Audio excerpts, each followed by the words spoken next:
We have Sushant Sareen joining us, Senior Fellow of ORF, Dr. Ajay Sai is Director General and CEO of the Federation of Indian Export Organizations. Christopher Clary is a non-resident Fellow of the Stimson Center and Associate Professor of Political Science at the University of Albany. We have Angie Wong, who's a Miami GOP committee woman. Thank you so much for joining us, ladies and gentlemen. Let me start with you first.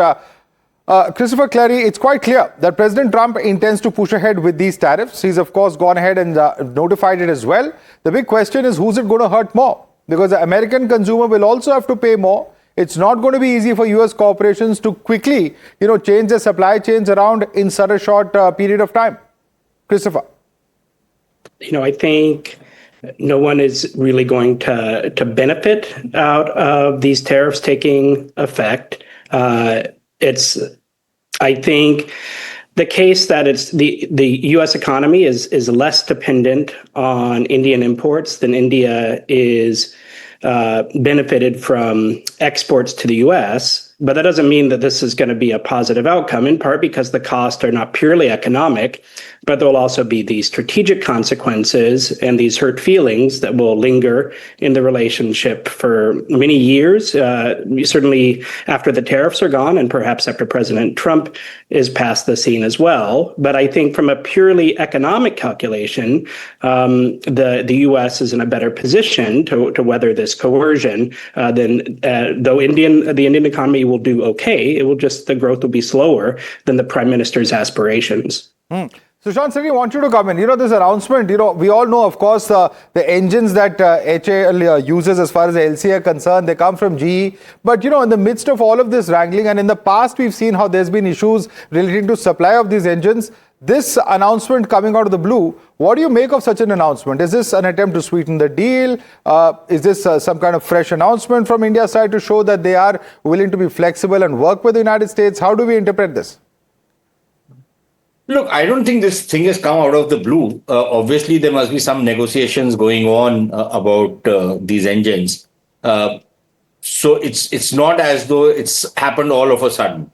The signaling probably from the Indian side is that we haven't as yet given up on the relationship with the United States. And after the Trump tantrum is over and they realize that it doesn't make any sense what they're trying to do. The excuses being given to penalize India don't stand up to scrutiny. If the Europeans can buy Russian oil and gas, if the Turks can buy it, if the Chinese can buy it, how come that does not fuel the war? And only when Indians buy it, it fuels the war. So it doesn't stand up to scrutiny. It doesn't stand up to logic, especially when somebody in the US system says that when China buys Russian oil, it stabilizes the world market. But when India buys Russian oil, it fuels the conflict in Ukraine. I don't know how you make sense of this, but maybe in the MAGA elite, they can make some sense of it. I can't. It flies against the face of all logic. But the thing is that I think India is still not ready to give up on its partnership with the United States.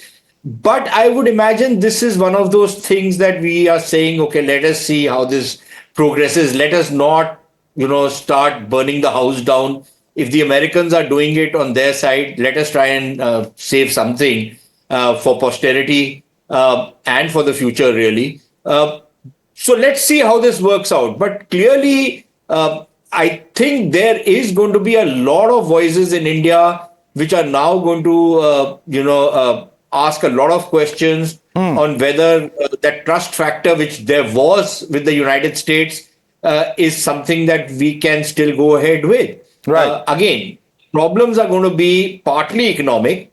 And yes, Clary is right that, some of the stuff that we are exporting to the United States on which they've imposed these penalties is stuff that they can source from elsewhere. Right. The stuff which they can source from elsewhere, they have said, okay, on that, it doesn't matter even if you're buying Russian oil. On that, we are not going to penalize you because we need that stuff. On the stuff which we can buy from elsewhere, we'll penalize you. Now, if that's not coercion of the worst kind, then I don't know what is. And that is certainly not leaving a good taste in the mouth. And then, of course, the kind of language that is being used. We are not a Pakistan or one of those countries that you can say whatever the hell you want to say and we'll take it lying down.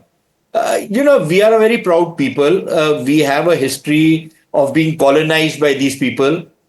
And I think it's jarring for any self-respecting Angie Indian Wong.